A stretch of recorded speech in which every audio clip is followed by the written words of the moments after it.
हरे कृष्ण। ओम अज्ञानतिमिरान्धस्य ज्ञानाञ्जनशलाकया चक्षुरुन्मिलितं येन तस्मै श्रीगुरवे नमः। नमः विष्णुपदाय कृष्णप्रेष्ठाय भूतले श्रीमते भक्तिवेदान्त स्वामिनिति नामिने। नमस्ते सरस्वती देवे गौरवाणी प्रचारिणे निर्विशेष शून्यवादे पाश्चात्य देशतारिणे। हरे कृष्णा। सुस्वागतम आप सबको इस भगवद गीता की पाठशाला में। भगवद गीता पाठशाला जो है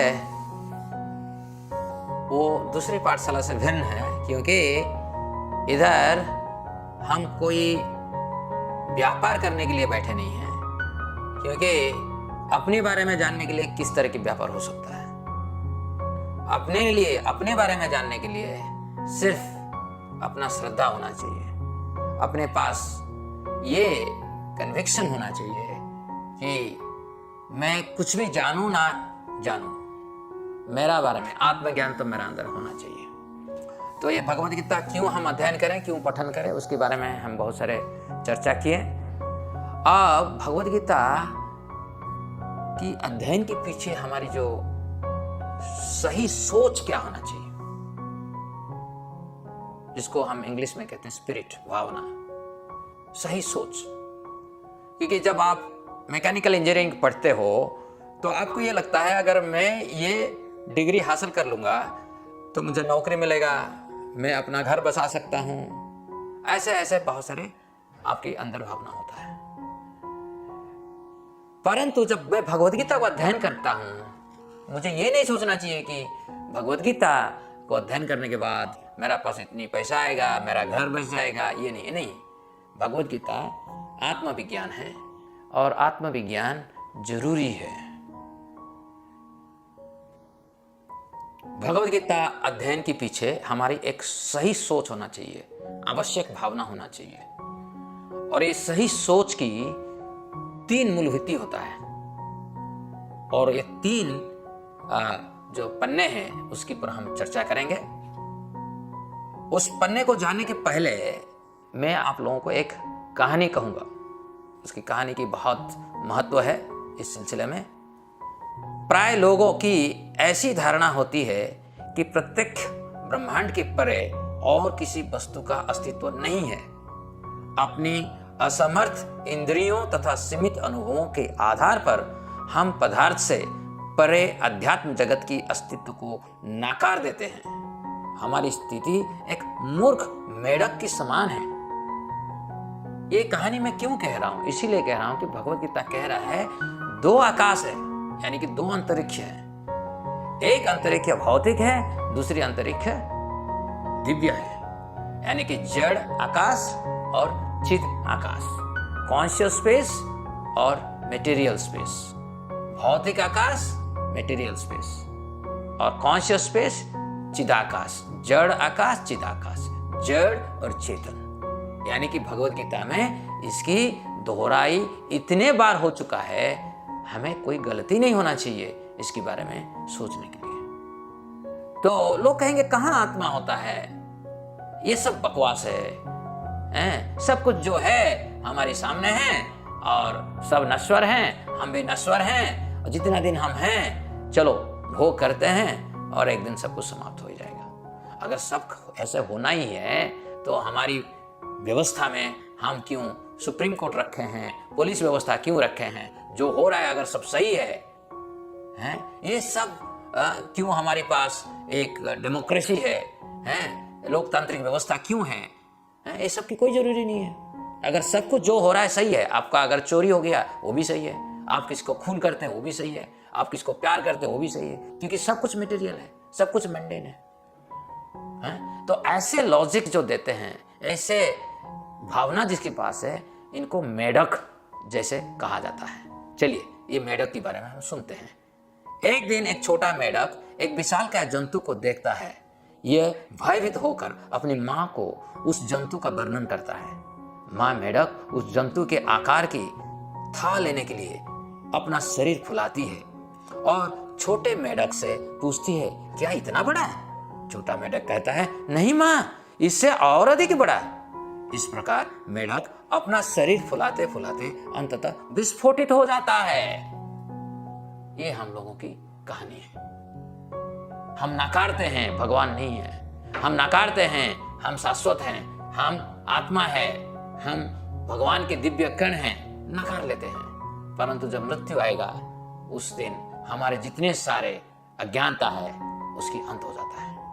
हम जितने सारे बहस करते हैं अज्ञान की सहारा लेकर, वो सब की समाप्त हो जाता है। जैसे मेढक की समाप्त हो गया। मेढक सोचा, माँ मेढक सोची कि नहीं, वो जो जानती है वही है सबसे अच्छा है।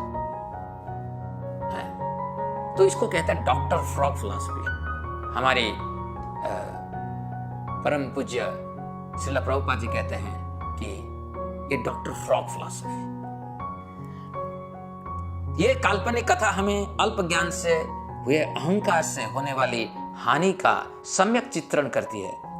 हमारा संकीर्ण विचार शैली तथा अपूर्ण ज्ञान हमें पंगु कर सकता है। थोड़ा सा ज्ञान अगर हमारे अंदर है और उसकी वजह से अगर हमारी गर्व अहंकार बढ़ जाता है तो हम कुछ नहीं सीख सकते हैं, ना अपने बारे में, ना हमारे जो एनवायरनमेंट है, पर्यावरण है हमारे चारों तरफ, उसके बारे में भी हम कुछ नहीं समझ सकते। भगवद गीता क्या कहती है? पिछले भाग में हमने जाना कि किस प्रकार ये जीवन अचेतन शरीर तथा चेतन आत्मा का रहस्यमय युग्मन है। इसे मिस्टिकल कपलिंग, रहस्यमय। इस रहस्य को हम नहीं समझ सकते हैं, क्योंकि अगर हम समझ लेंगे तो हम ही भगवान बन जाएंगे। हमारे पास वो लाइसेंस नहीं है। इस प्रकार भगवद गीता हमें आत्मा और पदार्थ के संबंध में निम्नलिखित जानकारी प्रदान करती है। इस जगत में असंख्य जीवात्मा भिन्न भिन्न प्रकार के शरीर में आबद्ध है, यानी कि हम 84 लाख योनि में भिन्न भिन्न पोशाक पहनते हैं। जगत की संरचना जीवों को अपनी दूषित चेतना को शुद्ध करके अपने मूल स्वभाव की पहचान करता है। यानी कि हमें मनुष्य शरीर मिला है ताकि हम समझ सकें इस दुनिया क्यों है, हमारा जीवन की लक्ष्य क्या है, और इस दुनिया में जो भी सब कुछ है सब परम सत्य से आया है। परम सत्य को केंद्रित करके जब हम जीवन को यापन करेंगे तब हमारी जो जड़ चेतना है उसकी शुद्धिकरण होगा और हम अपने आप को देख सकते हैं जो कि दिव्य चेतना है। जीवों की प्रत्येक क्रिया परम सत्य की ओर अग्रसर करने वाली होनी चाहिए, ना कि संसार में बंधन के लिए। तो हम जो भी करते हैं सब भोग के लिए करते हैं। जैसे मैं पिछले वीडियो में यह कहा था, सृष्टि को हम जब देखते हैं, देखने के बाद अगर सृष्टा को नहीं पहचान पाते हैं तो मैं अंधा हूं। आप इसको समझ लीजिए। जैसे आप किसी घर देखे, बंगलो देखे, बंगलो देखने के बाद आप सोच लेते हैं मेरा है, तो दुनिया आपको क्या कहेगा? आप चोर है। जैसे आप रास्ते में जा रहे हैं, किसी की वॉलेट गिर गया तो आपको क्या करना चाहिए? आपको समझना चाहिए वॉलेट किसका हो सकता है। आप जाकर कोई टाउन हॉल में पहुंचा देते हैं, नहीं तो पुलिस के पास पहुंचा देते हैं, ना कोई ऐसे जो रिस्पॉन्सिबल आदमी है उसके पास आप पहुंचा देते हैं जो कि वो वॉलेट सही ठिकाना में पहुंचा सकता है। परंतु अगर आप वॉलेट को अपना पॉकेट में भर के चले जाएंगे तो आपको क्या कहा जाएगा? आप चोर है। तो सृष्टि को देखकर अगर सृष्टा के बारे में हमारा ध्यान नहीं जा रहा है तो हमारी जो प्रवृत्ति है वो चोर की प्रवृत्ति है। सृष्टि देखते हैं मगर सृष्टा की ओर नहीं जाते हैं। इसको आप बड़ा गौर से सोचिए। तो हमारी जितनी सारी क्रिया है वो सृष्टा को ध्यान देते हुए, यानी कि परम सत्य को ध्यान देते हुए अगर हम कार्य करते हैं, जरूर हमारी चेतना की विकास होगा। यानी कि कोई भी सभ्यता हो, उस सभ्यता के मानदंड होता है हमारी चेतना की कितना शुद्धिकरण हो रहा है, इसकी विकास हो रहा है कि नहीं। परंतु आज की दुनिया में हम हर समय कहते हैं हमारा विकास अर्थनैतिक विकास होना चाहिए, हमारी बौद्धिक विकास होना चाहिए, मगर कोई नहीं कह रहा है हमारी आत्म विकास होना चाहिए। आत्मा और शरीर का स्पष्ट भेद समझना ही अध्यात्म की शुरुआत है। आत्मा और शरीर, मैं आत्मा में स्थित हूं या शरीर में स्थित हूं। भगवद गीता के प्रस्तावना में श्रील प्रभुपाद कहते हैं कि ये गंतव्य सनातन आकाश या नित्य चिन्मय आकाश कहलाता है। इस संसार में हम पाते हैं कि प्रत्येक पदार्थ क्षणिक है। ये उत्पन्न होता है, कुछ समय तक रहता है, कुछ गौण वस्तुएं उत्पन्न करता है, क्षीण होता है और अंत में लुप्त हो जाता है। भौतिक संसार का यही नियम है। चाहे हम इस शरीर का दृष्टांत लें या फल का या अन्य वस्तु का, किंतु इस क्षणिक संसार से परे एक अन्य संसार है जिसके विषय में हमें जानकारी है। उस संसार में अन्य प्रकृति है जो सनातन है। जीव भी सनातन है और भगवद गीता में भगवान को भी सनातन बताया गया है। यानी कि कृष्ण स्वयं कहते हैं 15वें अध्याय में भगवद गीता के, ममैवांश जीवलोके जीवभूत सनातन। परम सत्य तो सनातन है ही, परंतु हम जो दिव्य कण है भगवान के, हम भी सनातन है। मम एवं अंश, भगवान कृष्ण कहते हैं हम सब उनके एक एक अंश है, दिव्य कण है। हमारा भगवान के साथ घनिष्ठ संबंध है और चूंकि हम सभी गुणात्मक रूप से एक हैं, सनातन धाम, सनातन ब्रह्म तथा सनातन जीव, अतएव गीता का सारा अभिप्राय हमारे सनातन धर्म को जागृत करना है, जो कि जीव की शाश्वत वृत्ति है। हम अस्थायी रूप से विभिन्न कर्म में जगे रहते हैं, किंतु यदि हम इन क्षणिक कर्मों को त्याग कर परमेश्वर द्वारा प्रस्तावित कर्मों को ग्रहण कर लें तो हमारी ये सारे कर्म शुद्ध हो जाते हैं। यही शुद्ध जीवन कहलाता है। बहुत सुंदर वाणी प्रभुपाद जी ने अभिव्यक्त किए हैं। ये संसार जो है भगवान का है, ये सृष्टि भगवान का है। भगवान के केंद्र करके जब मैं कर्म करता हूं, वो कर्म को योग कहते हैं। और भगवान को त्याग देकर मैं अगर कुछ कर्म करता हूं, वो मुझे बंधन में फंसा देता है। अतः इस गीता पाठ्यक्रम का मुख्य उद्देश्य समस्त मानवता को उत्कृष्ट विचार शैली प्राप्त करना है, जिससे वो भौतिक सृष्टि के परे अपनी आध्यात्मिक दशा से अवगत हो सके, अपने सच्चे कालातीत आध्यात्मिक स्वरूप से अवगत हो सके। आप ये सोचो ना, जब हम भगवत गीता के संस्पर्श में आते हैं, कोई साधु के संस्पर्श में आते हैं, पहले ही हमें ये प्रतीत हो जाता है कि कितनी करोड़ जन्म मैं ले चुका हूं और कितनी करोड़ मुझे जन्म लेने वाला हूं। क्या मैं ऐसे ही बार बार जन्म लूं और बार बार मृत्यु को स्वीकार करूं? ये भावना होना चाहिए। ये हमारा पहला लेसन प्लान है ना। और इसमें हमने दो चीज कह चुके हैं कि आत्मा सनातन है और आत्मा उस परम सत्य कृष्ण की एक दिव्य कण है जो परम सनातन है।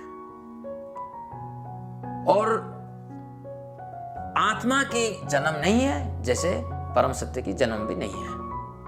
जन्म किसका होता है? किसी की नहीं होता है।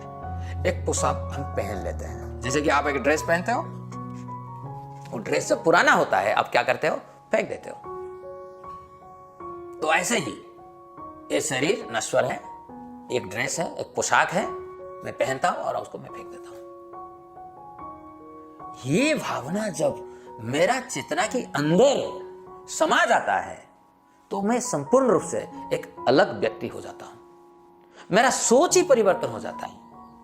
मगर इस सोच परिवर्तन के लिए मुझे साधु की संग चाहिए, भगवद गीता की संग चाहिए। जैसे कुछ ही वीडियो में हम एक दूसरे से इंटरैक्ट कर रहे हैं कि नहीं? ये है संग, ये सत्संग है। थोड़ा सा सत्संग अगर हम करते हैं, हमारे बारे में बहुत सारी जानकारी आ जाता है। भगवद गीता अध्ययन करने के लिए हमारी सही दृष्टिकोण होना चाहिए, सही सोच होना चाहिए, सही भावना होना चाहिए। तो पहले पन्ने की तरफ हम चलते हैं। पहली भावना, श्री कृष्ण परम सत्य है, भगवान श्री कृष्ण परम सत्य है और वो भगवत गीता के वक्ता हैं। इसलिए गीता का संदेश परम प्रामाणिक एवं निरपेक्ष है और ये किसी भी इतर व्याख्या के अधीन नहीं है। व्यासदेव ने मात्र भगवत वाणी का संकलन किया था। व्यासदेव ने मात्र भगवत वाणी का संकलन किया है। आप देखेंगे कि भगवत गीता में जब श्री कृष्ण बोलते हैं तब व्यासदेव श्री कृष्ण उवाच ना लिखकर श्री भगवान उवाच लिखते हैं। व्यासदेव ने ये क्यों किया? व्यासदेव जी ये जानते थे कि भविष्य में कुछ लोग श्री कृष्ण को एक सामान्य मानव समझेंगे और गीता को एक सामान्य ग्रंथ। अतः इस प्रकार के गलत सिद्धांत से बचने के लिए व्यासदेव ने अत्यंत बुद्धिमानी के साथ श्री भगवान उवाच को प्रयोग किया, जिससे श्री कृष्ण की भगवत्ता तथा भगवत गीता की विशिष्टता बरकरार रहे। मैं IIM इंदौर में भगवत गीता पढ़ा रहा था तो बच्चे आके बार बार मुझे बोले, तो आप कृष्ण कृष्ण क्यों कर रहे हो? आप हमें भगवत गीता पढ़ाइए, आप हर समय कृष्ण के बारे में क्यों बोल रहे हो? मैं बोला, भगवत गीता लिखे कौन है? किसकी वाणी है? कृष्ण की वाणी है। तो कृष्ण की वाणी है तो कृष्ण के बारे में बोलना चाहिए कि नहीं? जैसे आप किसी की किताब पढ़ते हो तो उस ऑथर के नाम आप बोलते हो कि नहीं?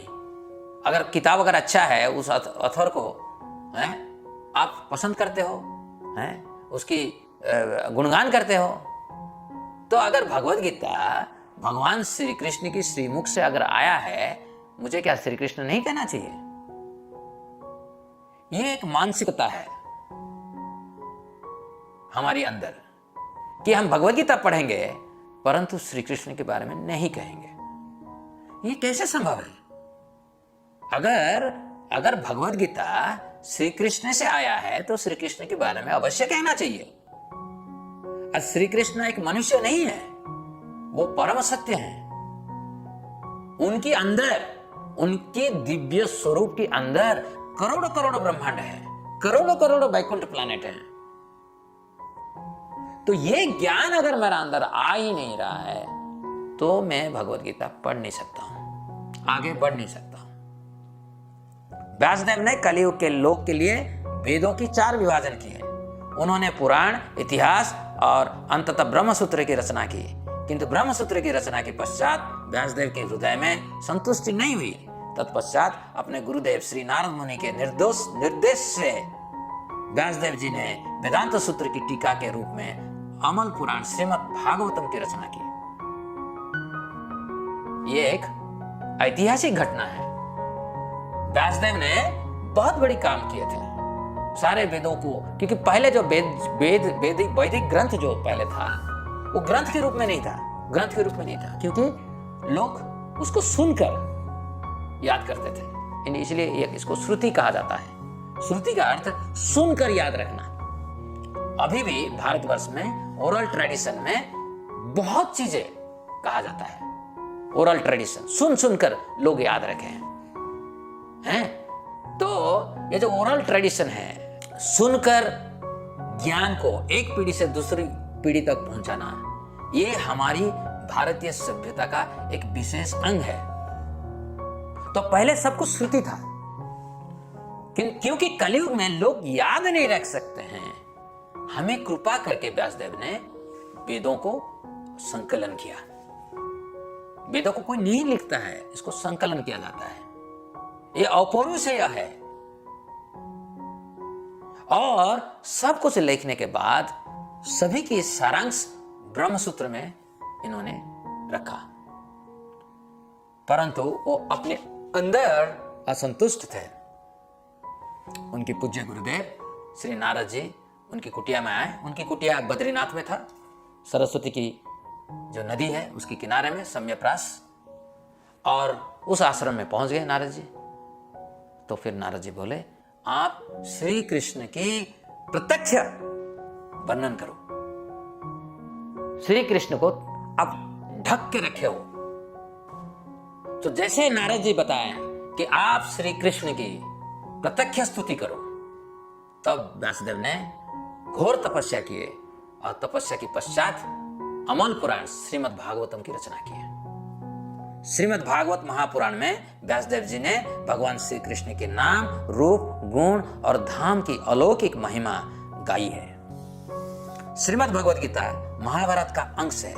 आदि शंकराचार्य के अनुसार श्रीमद् भगवद गीता सर्व उपनिषद का सार है, अतः इसे गीतोपनिषद भी कहते हैं। व्यासदेव की अतिरिक्त अनेक आचार्यों ने भगवान श्री कृष्ण को परम सत्य माना है, जैसे आदि शंकराचार्य, श्री रामानुजाचार्य, श्री वल्लभाचार्य, श्री विष्णु स्वामी आदि अनेक। समस्त वैदिक शास्त्रों में वर्णित दिव्य आत्माएं जैसे नारद, भीष्म, भगवान शिव, ब्रह्मा, कपिल, प्रहलाद, जनक, सुखदेव गोस्वामी, मनु, कुमार, बलि महाराज और यमराज ने भी इस तथ्य की पुष्टि की है। यानी कि भगवान कृष्ण परम सत्य है, मैं नहीं कह रहा। भगवद गीता में कृष्ण स्वयं अपने आप को परम सत्य कहते हैं। मतः परतरम नान्यत् किंचिद अस्ति धनंजय, उनसे और कोई बड़ा सत्य नहीं है, वो ही परम सत्य है। और जितने सारे आचार्य, प्रामाणिक आचार्य हैं, वो भी कहते हैं कृष्ण ही परम सत्य है। और अर्जुन भी ऐसे ही समझा है श्रीमद् भगवद गीता में। तो ये पहला पन्ना है हमारी सही सोच भगवद गीता पढ़ने के लिए, कि भगवद गीता एक मानविक रचना नहीं है, एक दिव्य रचना है। इसको व्यासदेव ने संकलन किए हैं, परंतु इसकी प्रवक्ता जो है परम सत्य श्री कृष्ण भगवान। तो ये इसकी जो अथॉरिटी है वो एब्सोल्यूट है। और जो 2 पन्ने रह गए हैं भगवद गीता की सही सोच क्या है, उसकी अगली वीडियो में हम चर्चा करेंगे। आपके मन में अगर कोई प्रश्न है, कोई विचार है, आप उसको रख सकते हैं। हमारा YouTube चैनल है और Facebook पेज है, उसमें आप जाइए और इस सब में आप भाग लीजिए। जैसे हमारे बीच में ज़्यादा वार्तालाप होगा तो ये जो संदेश हमारी आत्मा को स्पर्श कर सकता है। यही एकमात्र उपाय है। साधु संग सर्व सिद्धि, साधु संग सर्व शास्त्र का लव मात्र साधु संग सर्व सिद्धि है। भगवद गीता, ये जो भगवद गीता आप देख रहे हैं, ये भगवद गीता जो है सबसे बड़ा साधु है। इससे और बड़ा साधु कोई नहीं है। इसलिए साधु संग सर्व शास्त्र का लव मात्र साधु संग सर्व सिद्धि है। हमारी ये अनोखा भगवान की कृपा है कि हम भगवद गीता जैसे साधु की संग कर पा रहे हैं। मैं चाहता हूं आप सब इस संग की लाभ उठाइए। हरे कृष्ण।